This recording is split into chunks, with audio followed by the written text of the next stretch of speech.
So simplifying square roots. So the numbers that you can take the square root of are called, so if we take the square root of 1, what are you going to end up with? 1. If you take the square root of 4, what are you going to end up with? 2. If you take the square root of 9, what are you going to end up with? 3. If you take the square root of 16, what are you going to end up with? 4. What about 25? 5. What about the square root of 36? 6. What about the square root of 49? 7. What about the square root of 64? 8. What about the square root of 81? 9. What about the square root of 100? 10. So what are those all called?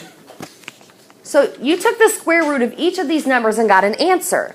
And they all worked out evenly, right? Are they prime? No, so the numbers that you can take the square root of that work out evenly are going to be called 2 words. PS. So what it starts with?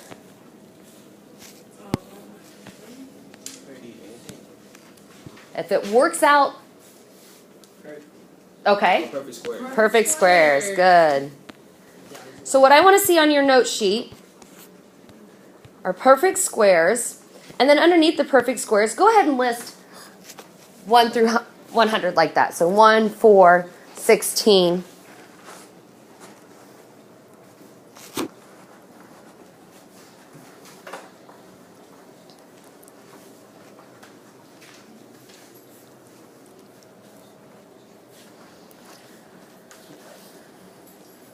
So today, when we're simplifying square roots, we're not always going to end up with perfect squares. So example number 1, it's going to be the square root of 25. So example number 1, go ahead and write the square root of 25. 25 goes in. Here, we're going to go ahead and factor 25. We're going to do it right underneath the square root sign. So we're going to go ahead and factor 25. So what times what equals 25? Okay. Can I factor my 5s? No, you cannot. No. So I'm going to circle them because they're prime. I'm going to come to the right of my square root of 25 and put my equal sign. Then, because I still have a square root sign here, right? I'm going to put my square root sign. And what are my factors of 25? Times 5 times 5. So I have the square root of 5 times 5. Now, another way of writing that 5 times 5 would be the square root of 5 squared. We have to write that down. Yes, I want you to write this part down. You won't have to every single time, but for example number 1, make sure you have everything that I have. Now, what happens with the square root and the square sign? They cancel, so you're left with just a 5. So be sure to write all of that out. If you run out of room, just make sure every time you drop down, you put an equal sign. So drop down right below. Don't write it on the... Now, what if we got a number That doesn't work like that? Oh, we're going to get that's going to probably be our next example. Okay, so the square root of 25 is called a what? A perfect square. It works out evenly, right? So let's look at example number 2. Do we all have this down? Okay, let's look at example number 2 then. So example number 2, we have the square root of 2 times 2 times 5 times 5. So again, another way of rewriting this would just be the square root of what?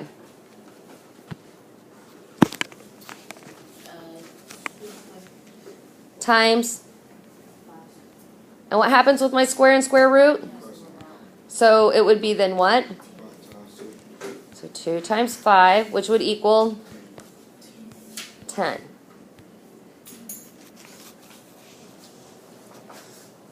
Okay, so make sure you show all that. Now, there is another way that you could do this. So what I'm going to write here in the blue, you don't have to. So what I could do, I could circle my factor pairs that are the same, because square and square root cancel out, right? So this second 2 here would make it a square. So I could just take that 2 and cancel with the square root sign, and I could take my second 5 and cancel with the square root sign, and I'd still end up with 2 times 5, right? So you could either show it in the way that I did in the blue or the way in the purple. Either way would be acceptable on your quiz or test. Okay, any questions about that one? That we had on the test, or the quiz last week, right? That's not new stuff, right? All right, you ready for the new stuff? Maybe? It will be. Look at this and tell me how this is going to be new.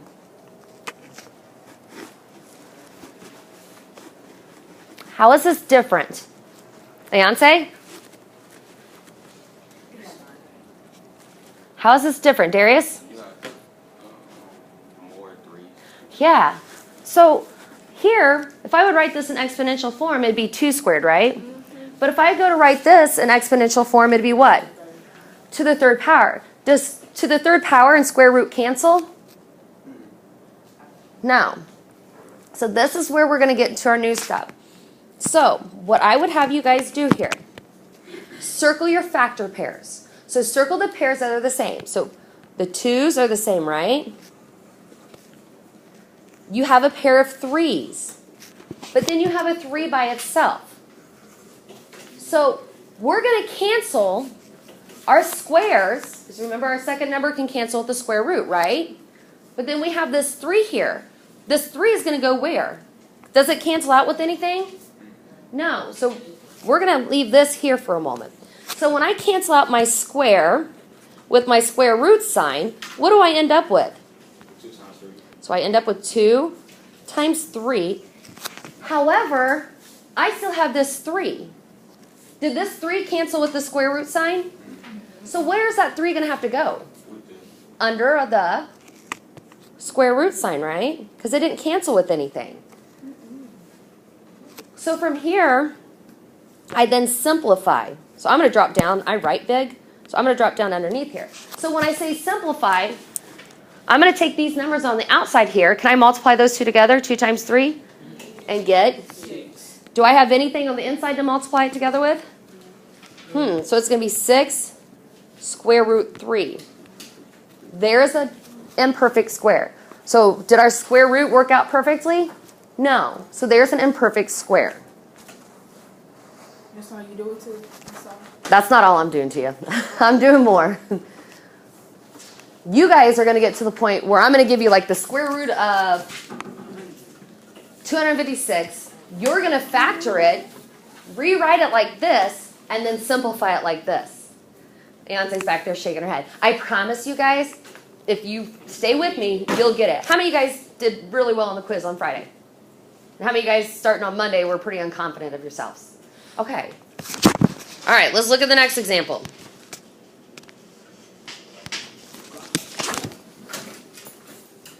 So for example 4, we have the square root of 2 times 3 times 3 times 5 times 7 times 7.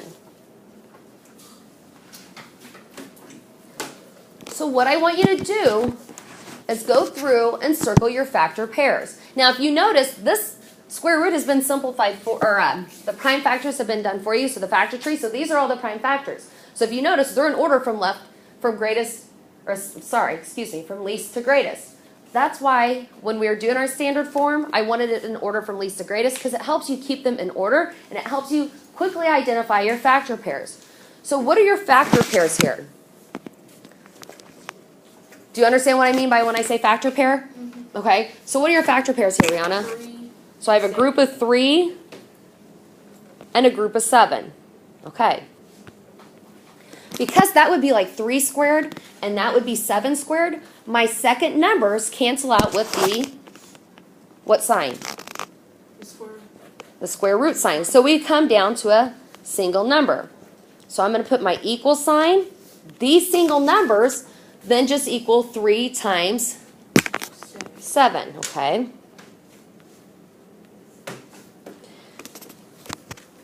However, make sure you put your square root sign over that. It's important. Have that square root sign over all those entire numbers. However, I still have numbers that didn't cancel with the square root sign. What numbers did not cancel out with the square root sign? So I'm going to have to put my square root sign and then leave my 2 times 5 underneath that square root sign because it didn't cancel out.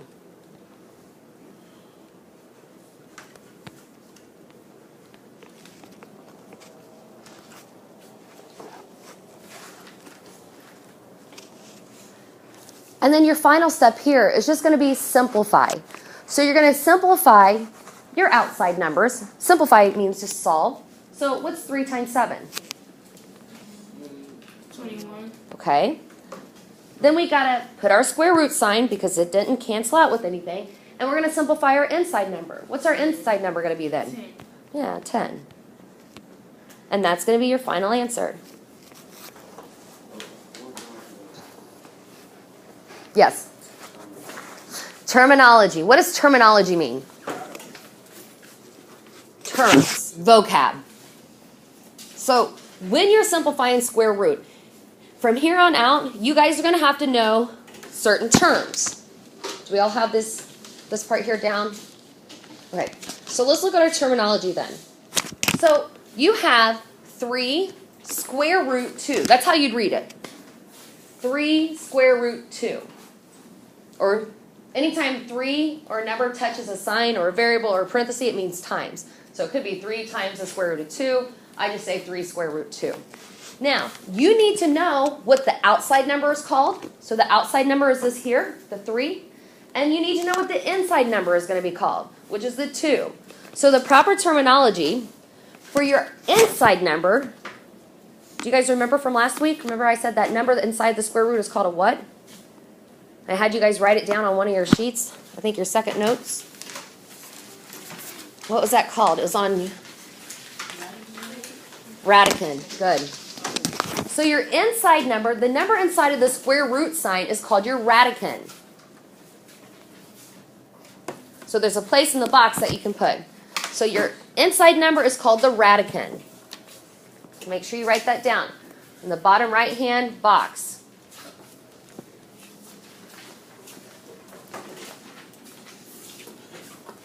Okay? Then you're going to have an outside number. The outside number, anybody want to guess? No? No? Starts with a C. Is it on the second note? No. I used the term last week. What's the last word? T. Starts with a C, ends with a T. Coefficient. So your outside number is going to be called coefficient. I say Have you guys heard that term before, a coefficient? yeah. Yeah. It's like the number in front of a variable. It's the number in front of the square root sign. So you have your coefficient and your radicand.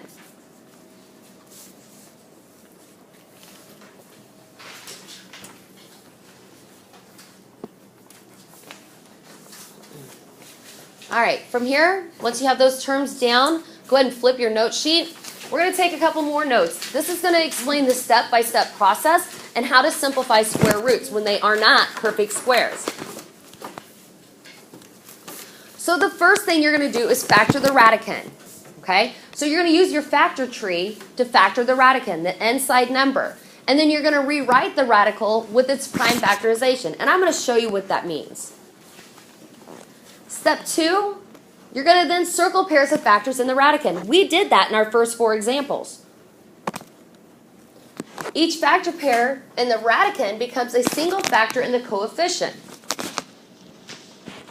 And then step 4, you're going to simplify, which we did on our first 4 examples today. We multiplied the insides, the radicands, and then we multiplied the outsides, the coefficients.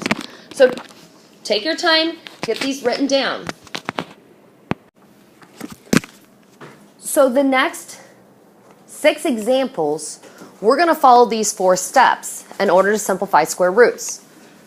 So the first thing we'll do is factor the radicand, rewrite the radical with its prime factorization. You guys know how to do that step already. You did that last week. You did that on your quiz. The only exception is that you just did a regular number. Now you're going to do a square root. Step 2, circle pairs of the factors. Step 3, we're going to get a coefficient, and then radicand, and then we're going to simplify. Okay? So let's take a look at example number 48. So the square root of 48, is that going to be a perfect square? No. So what we're going to do, we're going to follow step 1 that our note says, and it says factor the radicand and rewrite the radical with its prime factorization. So basically we're going to take 48 and we're going to make a factor tree. So what 2 factors can you multiply together to get 48? 6 and 8. Okay, 6 and 8. Or you could use 2 and 24. You could use 4 and 12. Either, any of those factors are appropriate. Now we need to factor our 6. What times what equals 6? 2, 3, And what do I do with my prime numbers? Circle. Circle them. Okay, so we're going to come to our 8 and factor our 8. 2 and 4. Circle my 2 because it's prime, and then factor my 4. And circle my 2's because they're prime. This is old news. We've done this. So now we come up to the right of my square root of 48, and you put your equal sign. So you want that equal sign there. And now because we're dealing with the square root, we're going to make our square root sign. And we're going to put all these prime numbers underneath our square root sign in standard form. So I'm going to draw my square root sign. Now when I put my prime numbers under here in standard form, I want to make sure they all fit under that square root bar. Otherwise, I need to make my bar a little bit larger. So write my prime factors in standard form. How would I do that? What would I write? 2 times 2. Yeah. Times what? Times 3. Now, are all my prime factors, do they all fit under that bar pretty good? Yeah, so you want to make sure that square root bar. 4, 2. Yeah, 4, 2. Oh, thank you. Now we good? 1, 2, 3, 4, 5. Yep, 5 numbers, 5 numbers. Now, my 3 is not quite under that square root bar, so I'm going to make it a little bit longer because it's still part of the square root. So all these numbers right now are on the inside of the square root. They're the radicand. Step 2 then says circle pairs in the radical. So we're going to circle our factor pairs. Well, what are my pairs here? 2. 2 and 2. So we have a group of 2's, and then we have another pair of 2's, right? Does the 3 have a pair? No. So then step 3 says, each factor pair in the radical becomes a single factor in the coefficient. So if you remember, square, so this would be our 2 squared, right? Cancels out with what? Square root. So we're going to show that that cancels out. And my second 2 cancels out. And they become single numbers in my coefficient. So what do I bring out here? 2 times 2.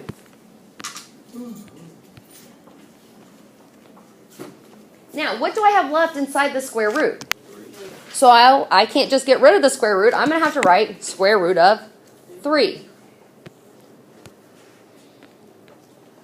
And then the last step says simplify, multiply the insides, and multiply the outsides. So do I have anything on the outside I can multiply together? Yeah, 2 times 2. 4. And then can I multiply anything on the inside? No, so it's going to be 4 square root 3. And that's your answer. What do you guys think? Not bad, is it?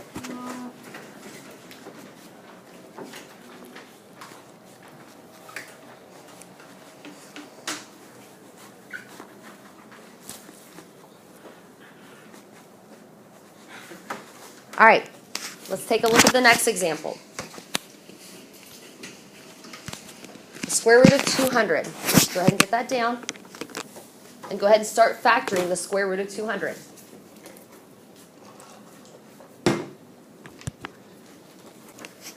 So what are 2 factors that I could use to multiply together to get 200? 2 and 100. 2 and 100, okay. 2 is prime, so I'm going to circle it. What are 2 factors that I can use to multiply together to get 100? Darius? Can you do like 10? What times what equals 100? 10, 10. Yeah, 10 and 10. So 10 times 10. Right? What 2 numbers can I use to factor 10? And they're prime, so I'm going to circle them. And then my other 10, I'm going to use the same, 2 and 5. I'm going to circle them. You could write 5 and 2 as well. I just like to write things in order. So that's part of step 1. The second part of step 1 is that I'm going to come up and write these in the radicals. So I'm going to write them in standard form in the radical. So that means I'm going to come up to the right. I'm going to put my equal sign. I'm going to draw my square root sign. And I'm going to put my prime numbers in order from least to greatest. So if I'm going to put my prime numbers in order from least to greatest, how would I write that, Brendan?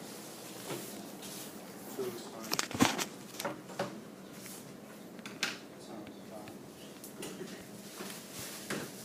Times 5. Times 5, right? I have 2 5s. And then I make sure my square root bar covers all my prime numbers. So that's all of step 1.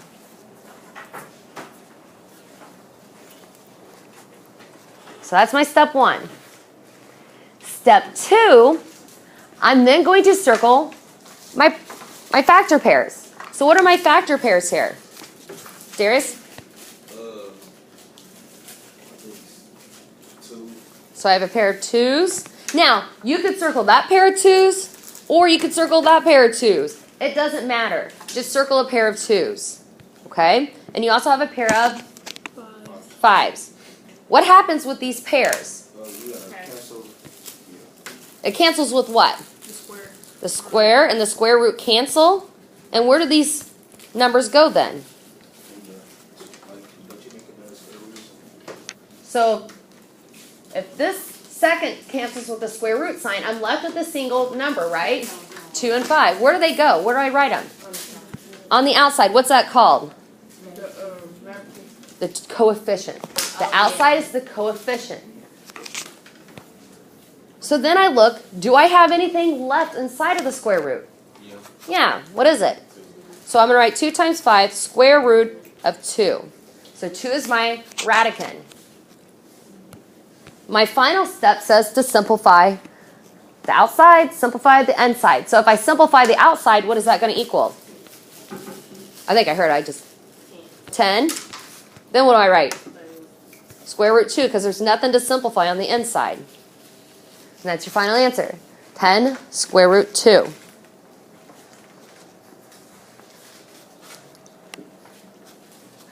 How do we feel about this? Is it making sense?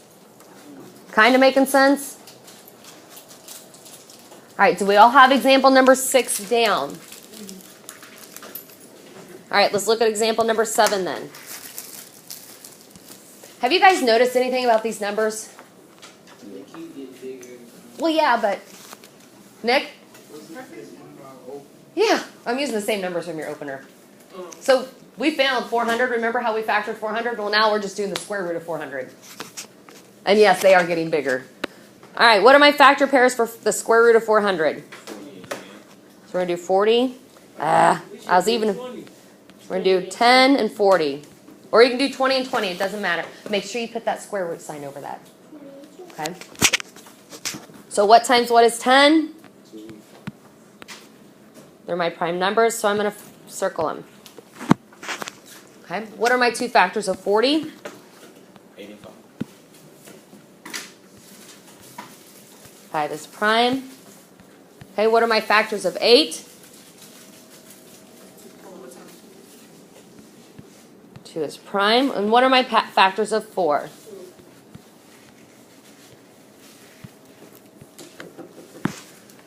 So step 1, I factored my square root.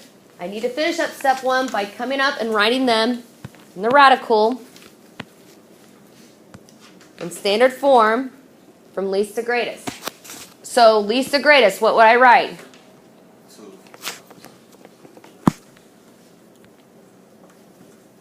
2 times 2.